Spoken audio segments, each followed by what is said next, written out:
Нововенчаните парови кои дале завет минатата година, утре ќе се поклонат пред споменот на светите 40 маченици во Севастија, војници на Римската империја што биле погубени затоа што ја исповедале верата во Христос во 320-тото лето Господово. По традиција на овој ден младенци,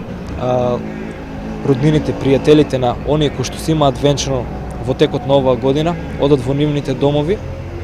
и нели им носат скромни подароци, се со цел нели да им помогнат на самиот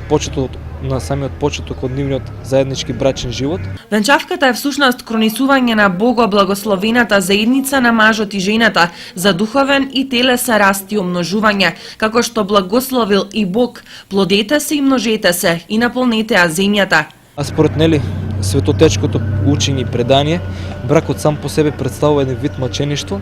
па затоа нели кога се врши светата тајна венчание, кога младенците три пати во чест на Света Тројца кружат околу нели светото евангелие, токму затоа се пее маченички тропар, бидејќи бракот, монаштвото, монасите се спасуваат сами по себе, додека брачниците се спасуваат нели самиот човек, самиот брачен другар, индивидуално сам, за неговиот сопруг или сопруга, исто како и за нели децата и за семејството, па токму затоа светите отци учат дека бракот е мачеништво, односно да се пружиш себе си за да ги придобиеш и да ги спасиш другите. Утре во Кочанскиот храм Свети Великомаченик Ѓорги ќе се служи света божествена литургија посветена на 40 маченици. Од храмот ги повикуваат сите верници, особено младенците, да присуствуваат на литургијата за празникот.